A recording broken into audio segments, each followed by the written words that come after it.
propio Milei dijo va a haber esta inflación. ¿Y por qué? Sí, el propio Milei planteó básicamente que la actividad económica iba a caer y se iba a sostener alta, incluso se iba a incrementar justamente la inflación. Ese es el fenómeno de lo que denominamos esta inflación. A ver, habitualmente en la economía se supone que la inflación crece porque se recalienta la economía. Pero bueno, demanda.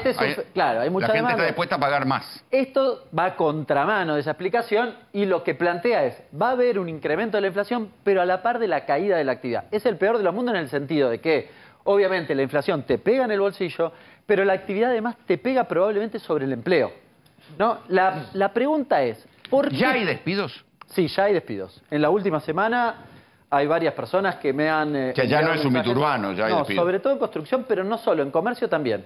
Ya tenés. ¿Sabés en qué segmento? En el segmento de lo que tiene que ver con los contratados, la gente que trabajaba tal vez por temporada o que tenía, digamos que lo habían contratado porque tenían un poco más de actividad. Bueno, esos ya le mandaron el más telegrama. adelante, vamos en la encuesta que hicimos en los trenes sobre cómo se viaja y qué pasaría con el precio del transporte. De casualidad encontramos dos personas que nos dijeron, ayer me quedé sin laburo. Bien, es que eso lamentablemente es lo que pasó desde los anuncios. Retomando la cuestión de la actividad, la razón de por qué caería la actividad es bastante sencillo. La primera y principal es lo que estamos hablando, sobre todo en el segmento de la construcción o de la obra pública. Es decir, si yo recorto la obra pública... ¿Pero eso no va a pasar a las provincias? Bueno, los recortes de las transferencias de las provincias y el recorte de lo que tiene que ver... Le voy a preguntar a Nacho Fidanza, ¿no van la obra pública no la puede bancar las provincias?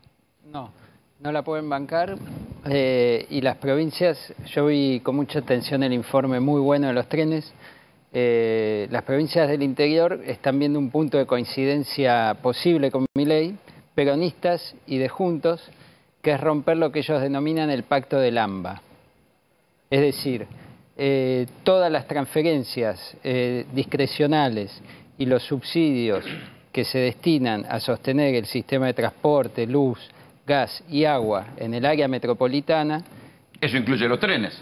Por supuesto, sobre todo, para que te des una idea, hablemos de transporte. El AMBA recibió en el primer semestre unos 48.000 pesos por habitantes, ¿no? Santiago y La Rioja recibieron 600 pesos por habitante. Es injusto. Es 48 veces menos. Bueno, te explican en el AMBA, como acá dijimos, 1.000 millones de viajes, la pobreza acumulada, etcétera. Hay una serie de razones. Pero los gobernadores, que tienen las provincias bastante equilibradas... Dicen, ahora no van a cortar la plata, córtenle la plata a la provincia de Buenos Aires. Pero porque ahora vamos a hablar de precios. Porque estas son las preocupaciones. La gente, por supuesto, que vive en capital y conurbano, dice, bueno, ¿qué va a pasar con los trenes? ¿Cuánto voy a pagar el transporte? Pero ¿qué va a pasar con los precios? Y acá está la otra cosa que va a incidir en los precios. Ya está incidiendo en los precios.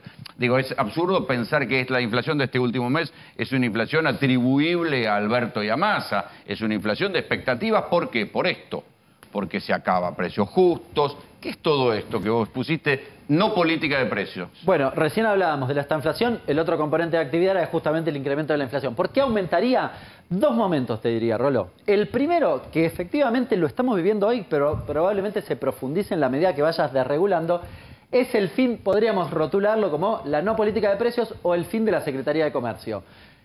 Fin de programa precios justos. Claramente no funcionaba bien. Ahora, lo que todo indica, y la verdad hay amplios consensos, es que si se elimina el programa, los precios aumentan. Claro. Claramente. Ya se está viendo. Está claro. No encontrás un cartelito de precios justos en el supermercado ni y de hecho, una cosa que pasa mucho es que se retienen los precios. Nosotros relevamos precios semanalmente. Esta semana no había un montón de precios. La mitad de los precios no los podíamos relevar porque no estaban directamente, porque no estaba el producto. Fin del fideicomiso del aceite y del trigo. Este es un mecanismo donde... subsidio. Claro, yo retengo una parte de la retención, la destino al propio sector, se la doy al productor, entonces la bolsa de harina que compra el panadero no está tan cara, baja de precio. Bueno, si eso se elimina, la última semana lo viviste en los dos segmentos. Fin de política de cupo. Esto se habló bastante poco, pero por ejemplo, la carne no se puede exportar toda. Claro. Con lo cual, si yo libero la carne... lo que se dice en Uruguay. Que la carne es cara porque se exporta. Bueno, es que acá va a ser el precio, no es un commodity, así que no podés mirar un precio internacional porque no hay un mercado único, pero va a ser el precio de lo que pague China, básicamente, que es el que compra. Trigo, maíz, en el caso del trigo, ojo, porque esto también lo puede pasar en la Argentina, en un momento 2010 creo que fue, casi sucede, nos quedamos sin trigo. Claro que decían que había que importar trigo. Sí, en aquel momento había estado mal o se había planteado mal el pronóstico de lo que se estimaba, pero podría haber, bien, porque finalmente termina exportando todo. Está bien, pero todo esto hasta acá no funcionó mucho, porque nos estamos yendo con una inflación de 140. Bueno, yo lo que te digo Muy bien, no funcionó. Si esto no hubiese estado, y de hecho es lo que estás viendo hoy, los precios aumentan. ¿Y por qué no puede haber competencia? ¿Qué es lo que hace realmente bajar los precios? Bueno, es que en estos casos no, porque la competencia es el precio internacional. No hay forma. Estos no son mecanismos que desregulen la competencia. Lo que están haciendo es otra cosa, que es desenganchando del precio internacional. Si China te compra la carne a 100, salvo que China baje el precio, ¿se entiende? Salvo que baje el precio.